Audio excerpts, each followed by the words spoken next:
son Avshalom. Now there's another rebellion by a member of the tribe of Benjamin, which tells us a lot, that there's still enmity, hatred between two tribes, Benjamin and Yehuda. It existed during the time of the Shoftim, during the time of the judges. It's existing big time between Saul and David. And now it seems that there's another rebellion going on. He seems to be a powerful person, this guy called Sheva ben Bichri.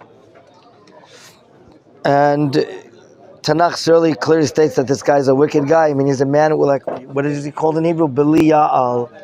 Belial is a nickname for troublemaker, without a yoke of heaven, without a yoke of respect for people that are in important positions. Some things that are happening like today in our time. And he sounds as the shofar, which is a sign of rebellion. And he's basically saying, anyone after me, don't give any respect to David whatsoever.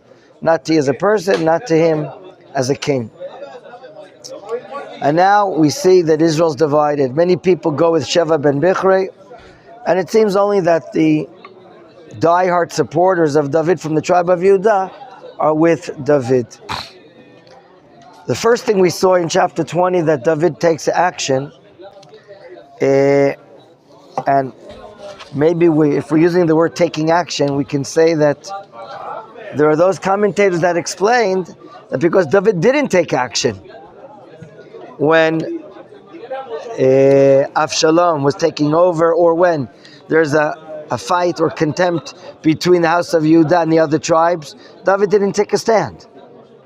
And because he didn't take a stand, this, in the eyes of other people, say, well, David is weak. He's not taking a stand. He's not preventing a rift inside the Jewish people. So an idiot like Sheva ben Bichri causes the rebellion. What is the first thing that David does? In Yerushalayim, we learned, the first thing he does is what? He preserves his pilakshim. What does it mean he preserves them? He guards them? Yes. He puts them into some sort of housing with guardianship. And we ask ourselves, why is he doing so? So maybe we didn't explain well enough yesterday. I'm not going to blame it on David Adler. Blame it on myself. I understand it a little better right now. Do you remember that David left these pilakshim unguarded when? He went out the back door. He left Yerushalayim to Mount Olive, down into the Jordan Valley, when he's running away from Avshalom. What did Avshalom do? The most despicable act? He went and had relations with his father's concubines. These are women without ketubah, without kiddushin. And when a layman defames anyone subject or related to the king, he's desecrating that, whether it's a resource or whether it's a human being. So the fact that Avshalom had relations with these pilakshim, they are now like mechulalim, chol. And if they are like chol, a king is not allowed to be with them. That's one reason how we explain why David does not continue to be with them, have relations with them, because they themselves have been profaned. What does he do that is good? He puts guards around them. What does he fear, God forbid? That what Avshalom did to these women, maybe Sheva ben Bichri in his rebellion will do this to these women as well. So that's what he does to them. He puts them in guardianship. And we're learning here that really that's it for life for these women. The Tanakh is like telling us a synopsis of what's happening later on. These women are like almenut chayut at the end of Pasuk Gimel. They're like everlasting widows, meaning widows that we have no proof that their husbands died. What happens if we don't have proof for a woman that her husband died? Relations with her. Right, she's like a tied up woman, tied up meaning to a former marriage, with no way to release her unless we get edut, testimony by two edim. Therefore, maybe the Tanakh uses, look at the term at the end of Pasuk Gimel, Vatiena tzruot. Do you know what a tzror of money is? It's like a tied wallet for coins. So roar is bounded, tied up. God forbid, when a person passes away, we pray in the prayer that we're praying that he be tied up and bounded to the entity of God, that he be bounded and tied together with God. That's tzurot. In this matter, we almost left off yesterday, because now the king does take action. Who does he order to go after Sheva ben Bichri? Or first foremost, who does he order to round up the forces? No one but his new legion leader. Who is his new army leader? Mr. Amasa. Not long ago, Amasa had what job? He led the troops of Avshalom. Exactly. He led the troops of Avshalom to go ahead and kill David. David did a very courageous act.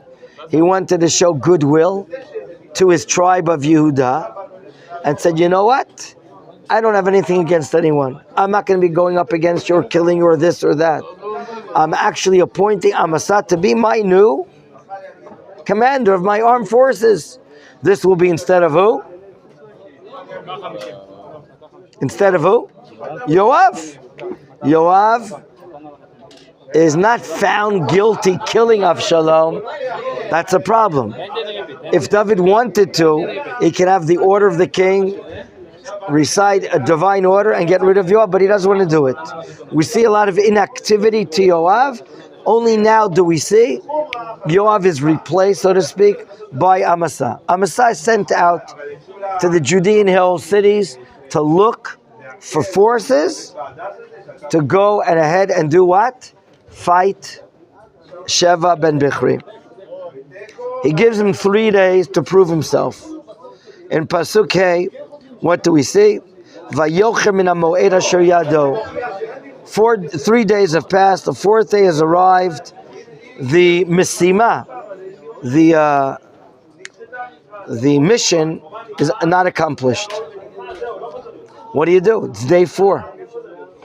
That's where we're leaving off. Let's now read on in verse 6. Vayomer David el Avishai, Ata yera lanu Sheva ben Bichri min Avshalom. Ata קח את עבדי אדונך ורדוף אחריו פן מצא לו ערים בצורות והציל עינינו. Well, David appoints who? Mr. Avishai to go out and take the forces and go after Sheva ben Bichri.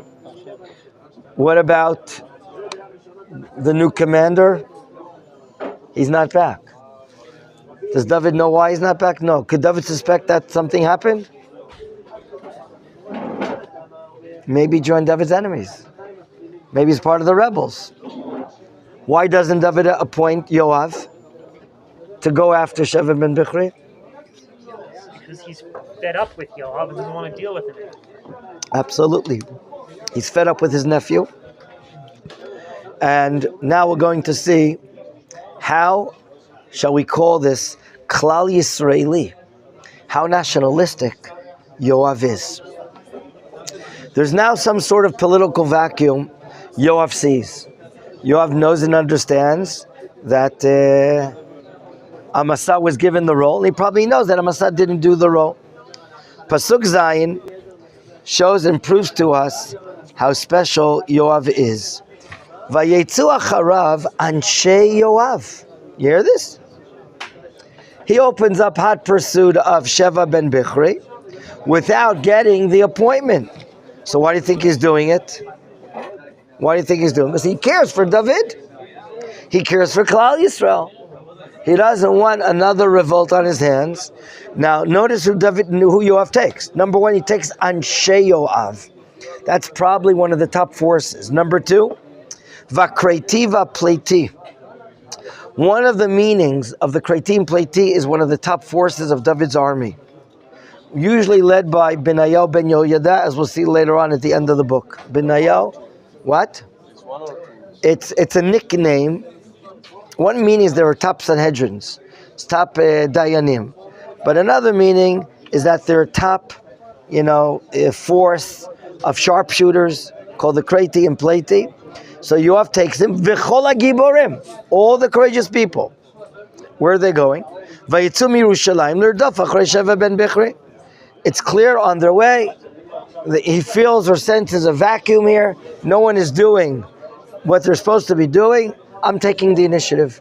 He cares for David, even though David, is not caring for him. David has relieved him. Pasuk Chet. Notice where they arrive to. Now, if Sheva ben Bichri is being pursued, where is the place, which place likely should you choose to search for him?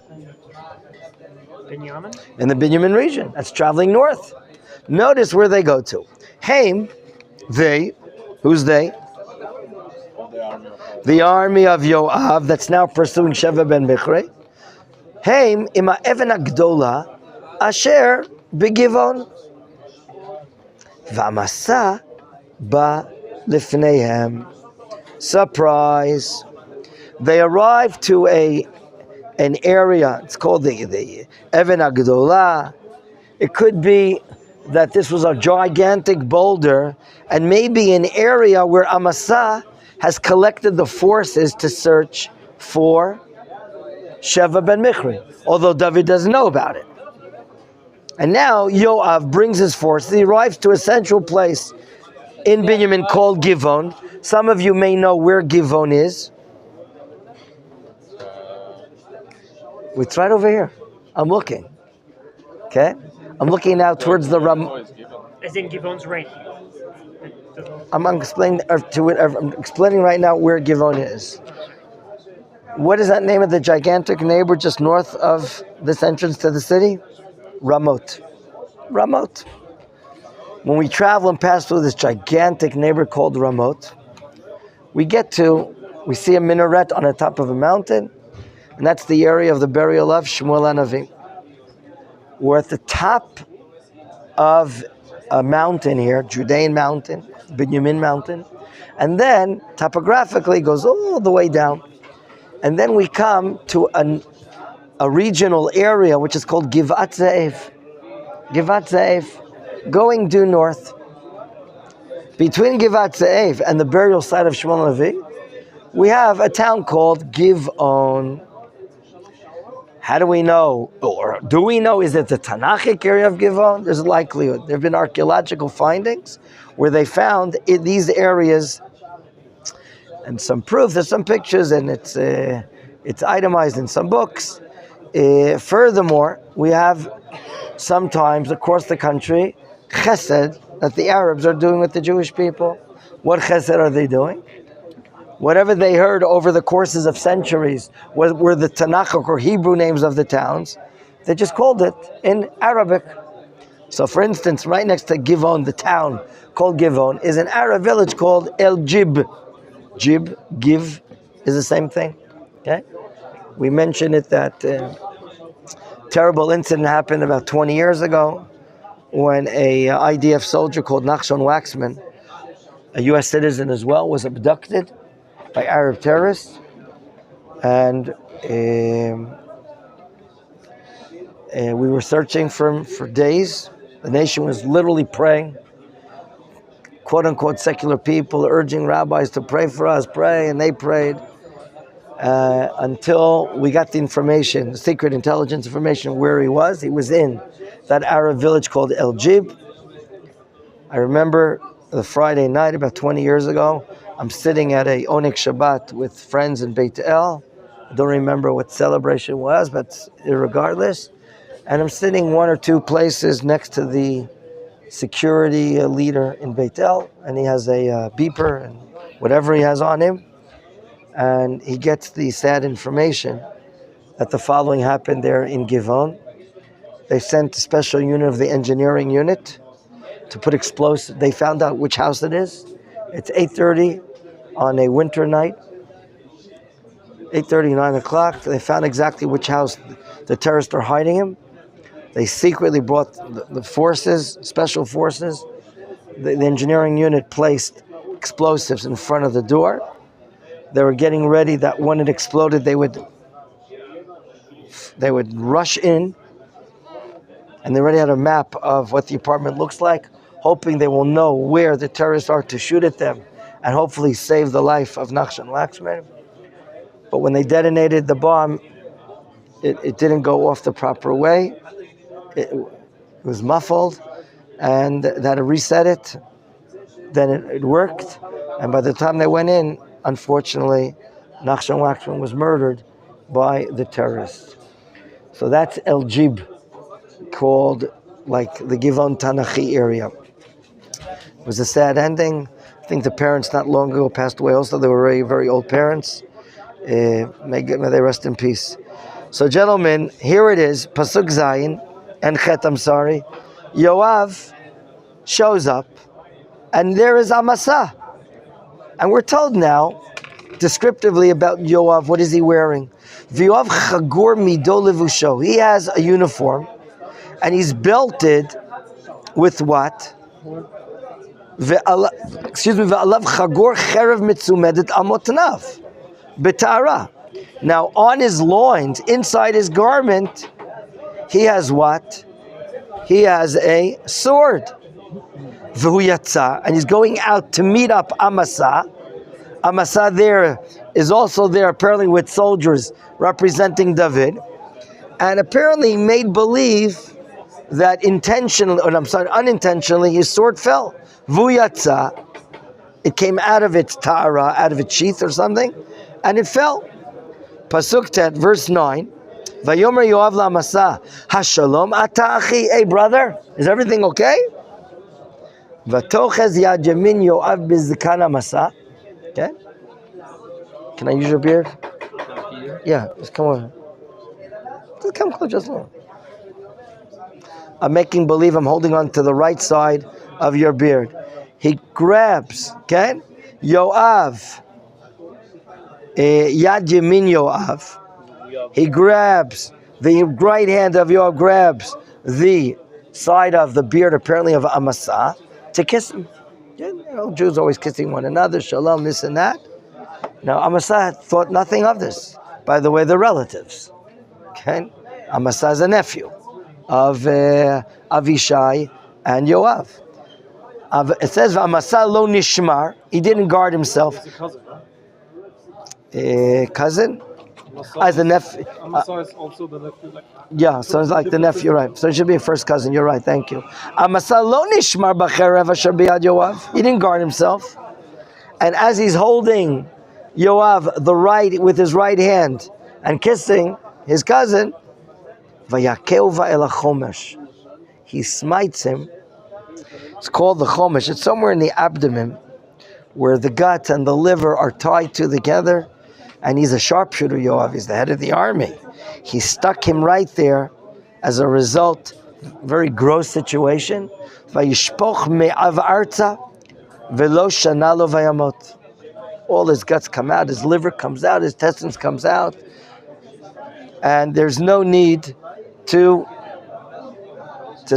spear him another time. He dies. Here it is, Yoav taking the law into his hands. Yoav does not consider Amasa a comrade. Now, it could very well be that his intention is good on behalf of David. He thinks Amasa maybe is a menace. What do you mean a menace? He was given a mission 3 days. He didn't fulfill it. Maybe in the meantime, Amasa went back to his old ways. Just like he supported formerly what? Avshalom.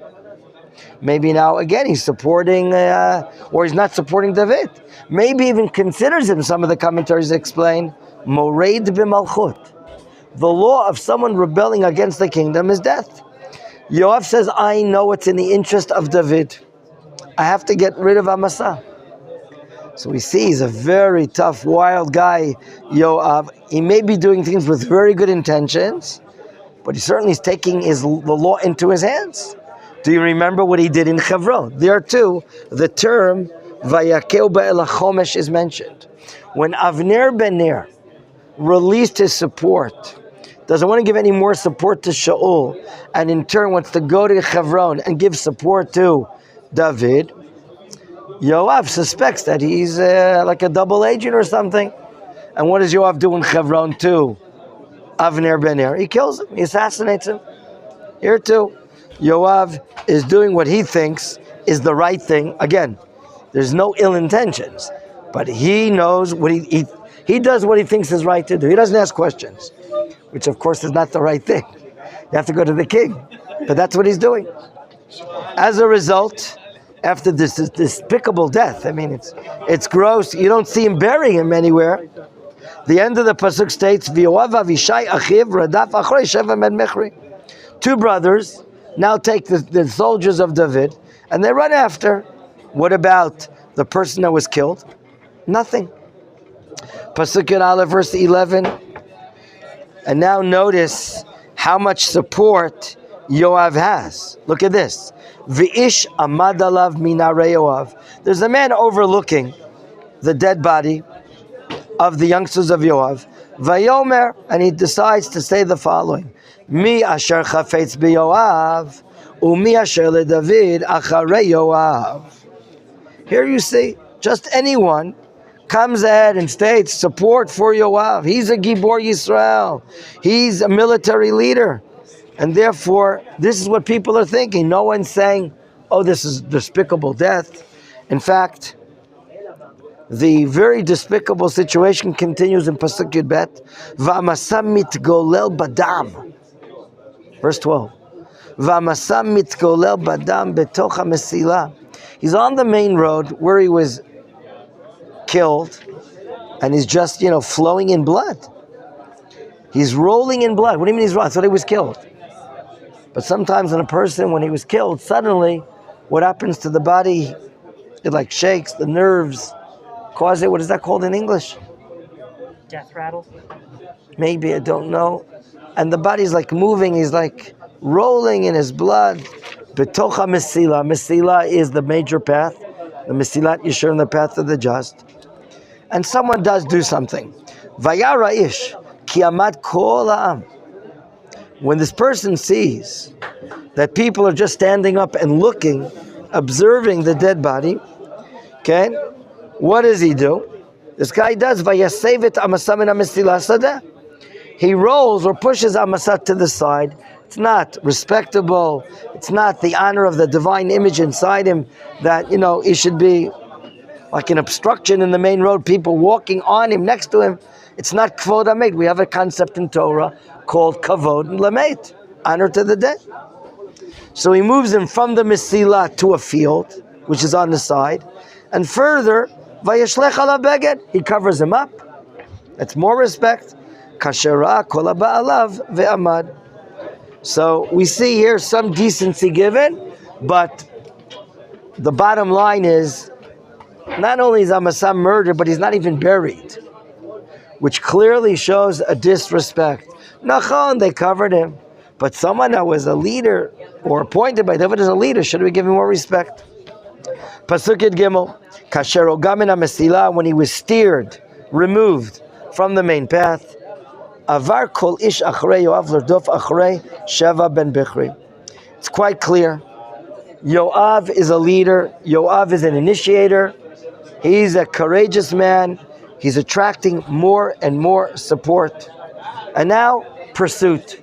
Where do they find Sheva ben Bichri? Close by? A little distance? Far away? Very far away? Pasuk Yud Dalet, verse 14. Vaya'avor bechol shiftei Yisrael. I'm stopping there and asking you, who is passing through all the tribes of Israel? And then it's mentioned Avela, which is one place, another place Uveit Macha, a third place V'chol HaBeirim. Who is passing through all the tribes of Israel?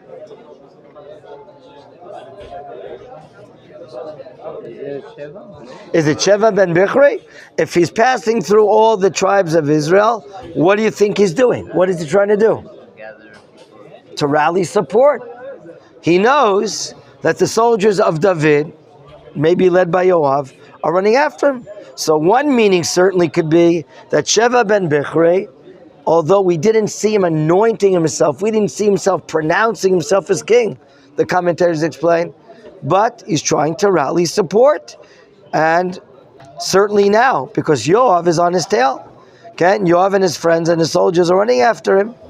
But you know what? There could be another meaning, that maybe it's Yoav running after him. We'll see.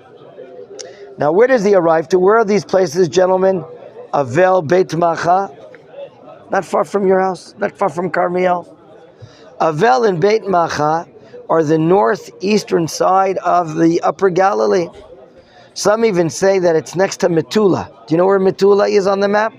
Mamash, next to the fence of present-day Lebanon, correct? In Metula, okay? Or next to Kfar Giladi is a place they say that's this area. So Sheva ben Bichri is far, far away in the upper side of the Galilee. Pasuk Tedver, verse 15, we now see a war initiated, and it's happening in stages. Vayavo. It could be now that Yoav and the forces have arrived. Vayatsuru elav. What is to make a matzor? To make a siege around the city. No milk deliveries, no supermarket deliveries, no one comes out, nothing goes in. Vayavo vayatsuru elav be'avela beit macha, that's where he is. And now, if it's a fortified city, it seems to be a fortified city. How do we know? Because we now go into the ground development company of Yoav ben Tzruya. He brings a few tractors, a few trucks. He spills earth there. Vayishpechu solila el ha'ir. Okay, and this was the historical way that if you wanted to blast through into the city, you would build and build earth and earth and earth until you get to the top of the wall, and then the soldiers can now go in and intercede and fight a war. That's what Yoav is doing. He has a ground development company. He's building a solila. They call it also in the army terms in English a battery, and he's building a higher place. El ha'ir vatamod bachel, and then eventually he stands in the chel. What is Bachel?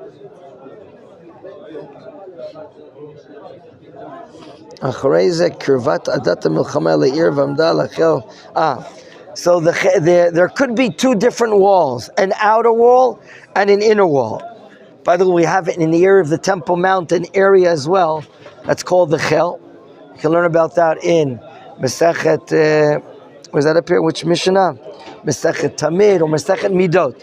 In Mesechet Midot, we learn about which areas certain persons go up until, others cannot. So now he's in the outer wall. And what are the soldiers doing? V'chol ha'am asher et Yoav, all the soldiers, mashchitim. What do you mean mashchitim? They're using destructive devices. La'pil ha'choma. Now that they're on the outer wall, they want to knock down the inner wall and penetrate into the city. Okay? So here we see stage after stage of trying to get in. Now, who's in the city? Sheva ben Bichri. Who else is living in the city? The townspeople. What problem now do they have? Whose side are the townspeople? That's right. In other words, if they don't take other action, they'll be considered like the enemies of who? David. So here we have a problem. Here it seems, though, that if they're trying to knock down the inner wall, I assume that there was communication. We can assume that there was negotiation. But what has not happened? You've seen this movie before? No? What has not happened? A deal. What does that mean? That the people of the city are? No. They're collaborating with Sheva ben Bichri. This provides a halachic problem. They're Jews. But if they're supporting Sheva ben Bichri, it's like treason, it's like going up against the king of Israel. So if we understand that right now they're using destructive devices, iron and other things, and they've broken down the outer wall, and they're now ready to try to break down the inner wall, we can assume that the townspeople, that's what the Malbim says, they are trying to defend, and they're not willing to allow the forces of Yoav to penetrate, okay? Because it says that their soldiers are standing by the Chel, which is the inner wall, okay?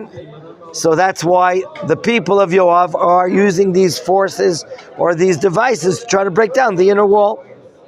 Who appears? A very shrewd woman. Pasuk Tet Zayin. Vatikra isha chachama min ha'ir. There's a call of a very wise woman.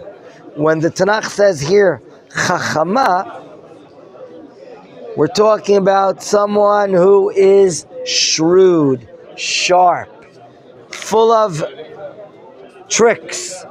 Not treats, but tricks. And what does she say? Shim'u, Shim'u, Imruna el Yoav, Kra vadheina vadabra ilecha. Okay? This woman who's known to be a tricky woman, very shrewd, she initiates the initiative to the people of war, of the city, that they should go ahead and call out and come close to what? They should tell Yoav, get close to the wall, and then when they call Yoav to come to the wall, she'll come forth and speak to them. Okay? Imrun al Yoav, you see it in the words?